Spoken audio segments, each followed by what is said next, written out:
bokk AFP. Mbaye Dione waxtaanoon nañ tey ci suba mais dañuy gën a approfondir rek. on avait parlé en wolof. C'est wolof lañ ko waxoon. waaw lañ def suñu interview. Maintenant on va le faire en français. Rapidement, vous faites de la politique depuis fort longtemps. Vous êtes haut fonctionnaire. Vous dirigez la BIMAO, n'est-ce pas? Et aujourd'hui, vous êtes député au nom de l'AFP qui fait partie de quelle Jàmm ak Njariñ que dirigeait qui? Amadou Ba. Voilà, oui. Qu'on a vu tout à l'heure. Qu'est-ce qui va se passer dans quelques instants? Parce que ça traîne. Est-ce qu'Amadou Ba va rester député déjà pour savoir? Oui, bonjour Ibrahima. Merci aux téléspectateurs de la RTS. Effectivement, Amadou Ba, il a été élu, c'est notre tête de liste. Il est encore député, au moins je te parle. Il a porté son écharpe. Donc, sur les 7 députés de la coalition Jàmm ak Njariñ, nous sommes tous là. Et je pense qu'il sera député, Amadou Ba. Ah oui, ouais, ancien Premier ministre, c'est rare ça, de voir... Écoutez, le président de la République français, François Hollande, quand il a quitté sa fonction de président de la République, il est redescendu dans sa circonscription administrative en France pour être député. Je pense que si on comprend la mission d'un député, ce n'est pas parce qu'on a été Premier ministre, ce n'est pas parce qu'on a été ministre, ce n'est pas parce qu'on a été président de la République qu'on refusera de retourner député. Parce qu'un député, c'est un élu du peuple.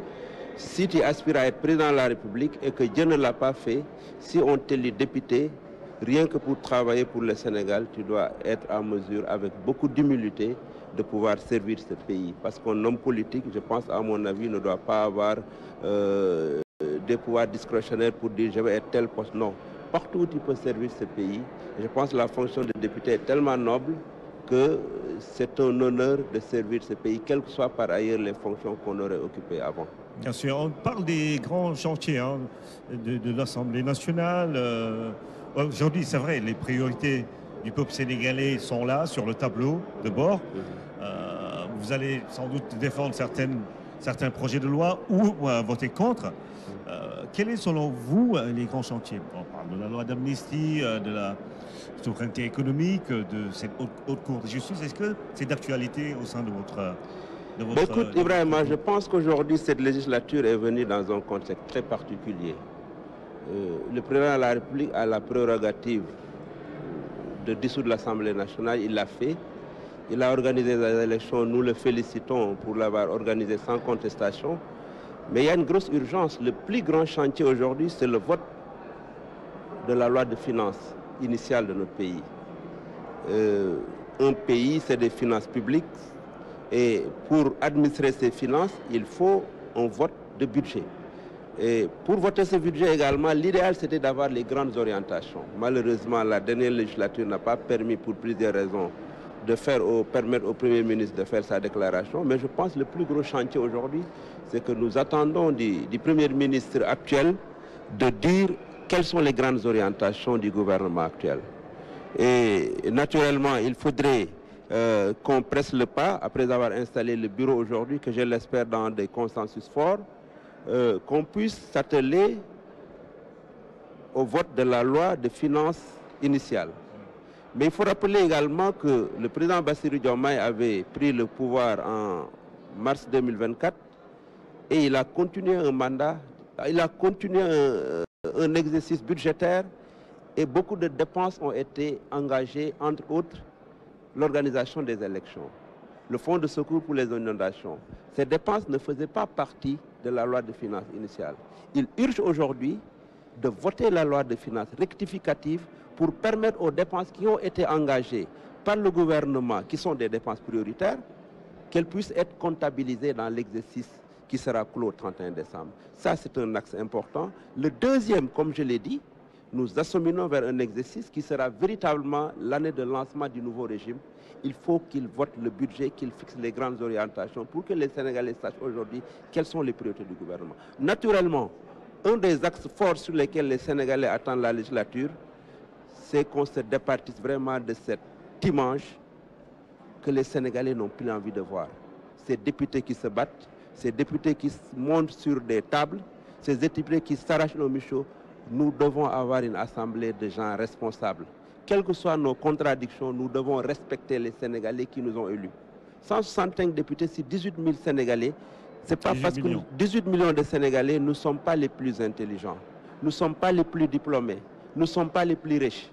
Dieu a fait que dans la marche de l'histoire, il y a des gens qui sont là à un temps T. Ce temps-là, il nous appartient. Il nous appartient maintenant de donner une autre image de la législature, de montrer que nous sommes des Sénégalais responsables. Nous sommes animés par servir ce pays et non se servir. Nous sommes animés par trouver des solutions aux problèmes que les Sénégalais vivent. Un autre chantier sur lequel nous sommes attendus, c'est naturellement la gouvernance de notre pays.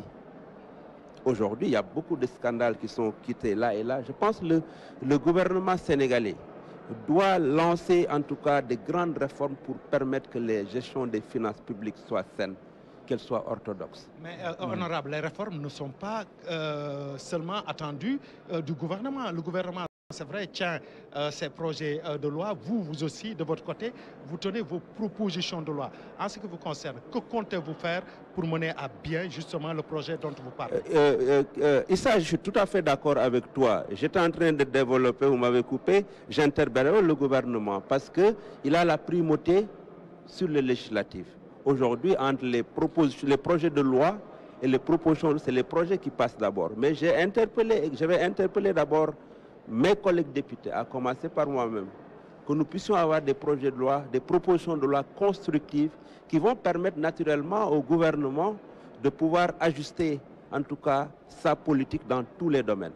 Beaucoup d'efforts ont été faits, mais j'ai eu à parcourir quand même de façon très permanente le tour de notre pays. Et tout récemment, j'ai fait les 16 communes du département Thiès. Je me rends compte qu'il y a encore de gros chantiers à faire. Bien sûr. Les gouvernements sortants ont fait des choses, mais il reste encore à faire. Ibrahima, figurez-vous, il y a des villages aujourd'hui, quand tu vas chez eux, ils te demandent, on n'a pas d'eau, on veut que tu nous finances un puits. J'ai fait plusieurs communes, je ne vais pas stigmatiser, mais c'est la réalité. Quand tu vas dans la commune de Tianaba, quand tu vas dans la commune de Notre-Diobas, quand tu vas dans la commune de Tasset, mais écoute, les gens m'interpellent, ils me disent, Michel le maire, nous, on n'a pas d'eau, on n'a pas suffisamment de forage. Cette question doit être réglée, la question d'accès universel à l'eau, elle doit être définitivement réglée. La question du désenclavement, elle est importante à régler. Tous les villages doivent être accessibles par des pistes de production. Ce n'est pas compliqué. Les efforts, les gouvernements antérieurs ont fait des efforts, mais la question reste. La question de l'électricité, n'en parlons pas. La question sanitaire, moi je vais dans des communes, on me parle de cases de santé. La notion de case de santé doit disparaître dans l'organigramme du ministère de la Santé. Aujourd'hui, je pense que tous les gros villages doivent être dotés d'un centre de santé. Mais toutes les grandes communes, toutes les communes du moins doivent être dotées d'un centre de santé, véritablement d'un hôpital qui vont permettre aux gens d'accéder aux soins les plus élémentaires. Je vais vous interpeller sur deux choses avant de prendre d'autres députés. Vous parlez de la gouvernance du pays. Est-ce que vous êtes pour, par exemple, une haute cour de justice? Écoutez, la haute cour de justice a toujours existé dans l'nomenclature. Moi, je n'ai aucun problème pour que le gouvernement mette en place tous les instruments qui vont permettre de faire une véritable reddition des comptes. On ne peut pas gouverner un pays si chacun fait ce qu'il veut là où il est. Par contre, je ne serai jamais d'accord pour qu'on mette des instruments pour faire des règlements de compte. Quand quelqu'un gère bien les finances publiques, il doit être un satisfait. Mais quand quelqu'un faute, il faut le sanctionner. Et je pense que nous sommes arrivés à ce niveau de débat parce que les gouvernants antérieurs n'ont pas sanctionné. Quand on est à la tête d'un pays, il faut sanctionner positivement et négativement. Je n'ai aucun problème. Je soutiendrai toutes les actions qui iront dans un sens de permettre une gestion saine, transparente et rigoureuse des finances publiques de notre pays. Deuxième question, est-ce que vous êtes pour la révision des contrats pétroliers, sur le pétrole et le gaz? Écoutez, il y a des aspects techniques que je ne maîtrise pas. Mais je pense fondamentalement, partout où le gouvernement sénégalais peut gagner 1 franc pour l'intérêt de notre pays, je n'ai aucun problème. Par contre, je rappelle que ces contrats ont été signés par de grandes firmes internationales, dont les budgets généralement dépassent les budgets de plusieurs pays du sous-développés, dont le Sénégal. Quand on s'engage à attaquer des contrats, il faut avoir toutes les garanties nécessaires que juridiquement on va gagner ce combat.